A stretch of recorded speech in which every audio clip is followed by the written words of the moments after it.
حضرت سیدنا عثمان غنی رضی اللہ تعالی عنہ، یہ وہ عظیم صحابی رسول ہیں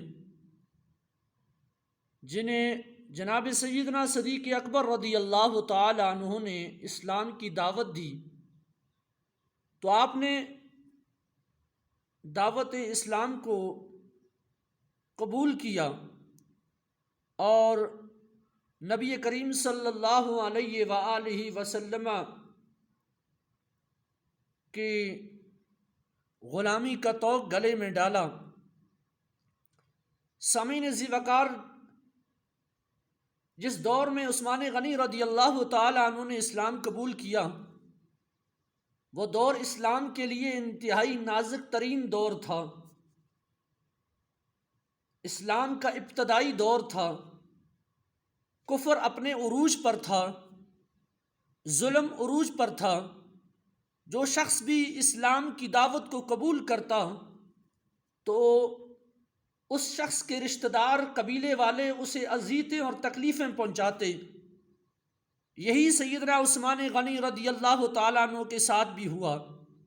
جب آپ کے چچا کو معلوم ہوا کہ بھتیجے نے اسلام قبول کر لیا، غلامی رسول صلی اللہ علیہ وآلہ وسلم کا طوق گلے میں ڈال کر جام مصطفیٰ پی لیا ہے، تو آپ کے چچا نے آپ کو رسیوں سے باندھ دیا اور کہا کہ دین اسلام کو چھوڑ دے، لیکن قربان جاؤں وَيُزَكِّيهِمْ، جو حضور کے در اقدس پر آیا تو میرے نبی نے ان کے ظاہر کو تو پاک کیا ہی کیا، تو رب کریم کے پیارے محبوب صلی اللہ علیہ وآلہ وسلم نے تو آنے والوں کے دلوں کو بھی پاکیزہ کیا اور کفر کی میل مٹا کر نور کا جام ان کے دلوں میں، ان کے سینوں میں بھر دیا۔ تو حضرت عثمان غنی نے اپنے چچا سے کہا کہ میں سب کو چھوڑ سکتا ہوں، جان دے سکتا ہوں، لیکن ایمان کا سودا نہیں کر سکتا ہوں۔ بالآخر آپ کے چچا نے چھوڑ دیا آپ کو۔ یہ وہی عثمان غنی رضی اللہ تعالی عنہ ہیں جنہوں نے 2 ہجرتیں کی، ایک ہجرت حبشہ کی طرف کی اور دوسری مدینہ منورہ کی طرف آپ نے ہجرت کی۔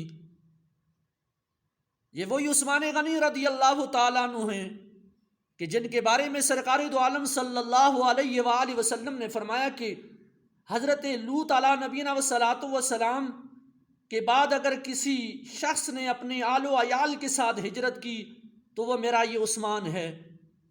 اللہ اکبر۔ اور یہی وہ عثمان غنی رضی اللہ تعالیٰ عنہ ہیں کہ جن کے نکاح میں یکے بعد دیگر نبی مکرم نور مجسم صلی اللہ علیہ وآلہ وسلم کی 2 صاحبزادیاں آپ کے نکاح میں آئیں، اور آپ کا لقب جو ہے وہ ذی النورین بنا۔ ذی النورین کا مطلب ہوتا ہے 2 نوروں والے۔ گویا حضور صلی اللہ علیہ وسلم کی 2 صاحبزادیاں جب یکے بعد دیگر آپ کے نکاح میں آئیں تو عثمان غنی کو بھی ذی النورین بنا دیا۔ اور پھر قربان جائیے، عشق و محبت دیکھیے، نبی مکرم صلی اللہ علیہ وآلہ وسلم کی عثمان غنی سے محبت دیکھیے کہ جب سرکار دو عالم صلی اللہ علیہ وسلم کی دونوں صاحبزادیاں دنیا سے پردہ فرما گئیں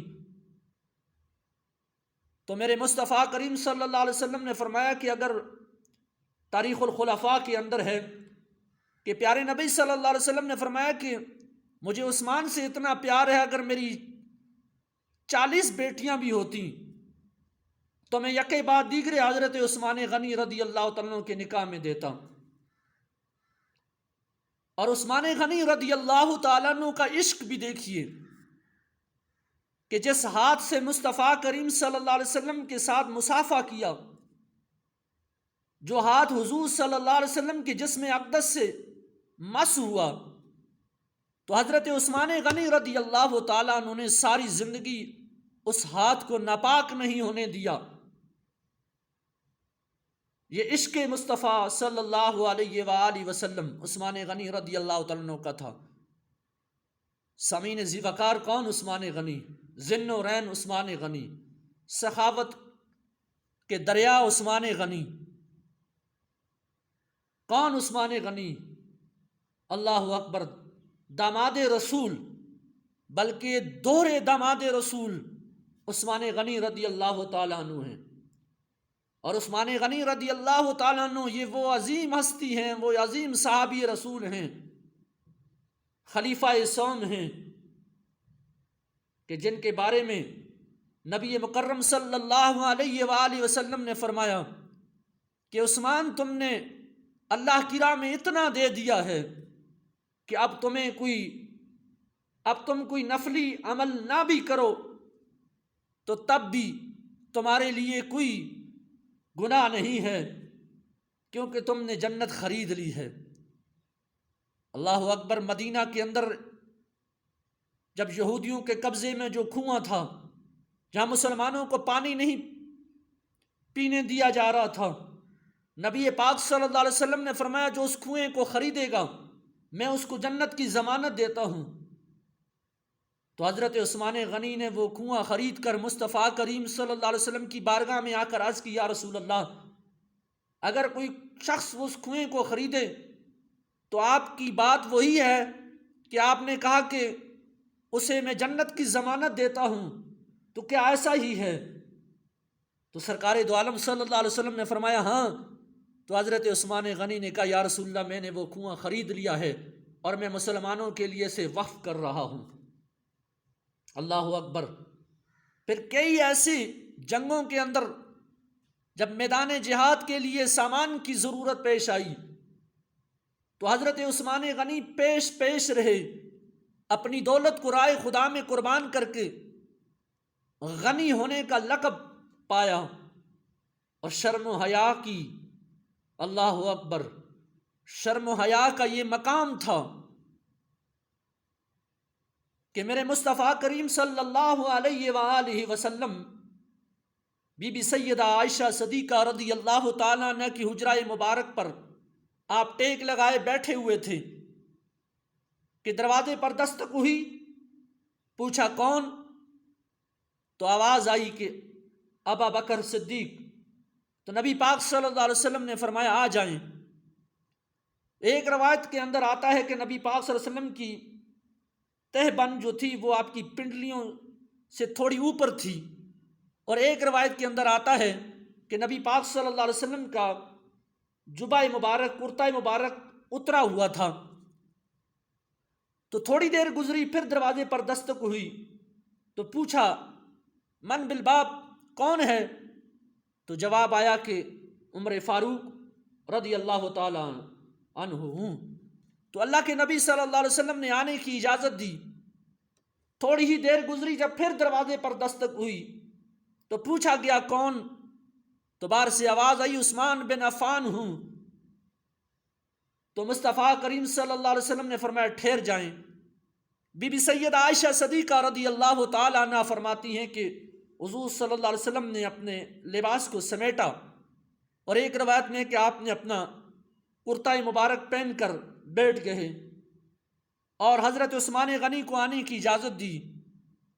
تھوڑی دیر گفت و شنید ہوئی، مجلس برخاست ہو گئی، تو بی بی پاک سیدہ عائشہ صدیقہ رضی اللہ تعالی عنہ فرماتی ہیں کہ میں نے سرکار دو عالم صلی اللہ علیہ وسلم سے عرض کی، یا رسول اللہ، میرے بابا ابو بکر صدیق آئے تو آپ اسی طرح جلوہ فروز رہے، تھوڑی دیر میں عمر فاروق رضی اللہ تعالیٰ عنہ آئے، آپ اسی طرح تشریف فرما رہے، لیکن کیا وجہ ہے کہ جب عثمان غنی رضی اللہ تعالیٰ عنہ آئے تو آپ نے اپنا لباس ٹھیک کیا، اور آپ نے اپنی تہ بند کا کپڑا ٹھیک کیا، آپ نے اپنا کرتا مبارک پہنا، تو یا رسول اللہ صلی اللہ علیہ وسلم یہ کیا وجہ ہے؟ تو پیارے نبی صلی اللہ علیہ وسلم نے فرمایا عائشہ، میں اس شخص سے کیوں نہ حیا کروں جس سے اللہ کے فرشتے بھی حیا کرتے ہیں۔ اللہ اکبر، کہ اللہ کے فرشتے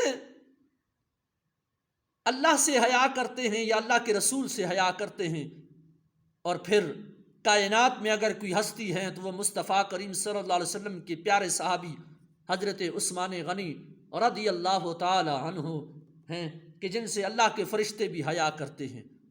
تو سامعین ذی وقار، حضرت عثمان غنی اسلام کے تیسرے خلیفہ ہیں اور آپ نے اپنی خلافت، منصب خلافت کے فرائض کو احسن طریقے سے سر انجام دیا۔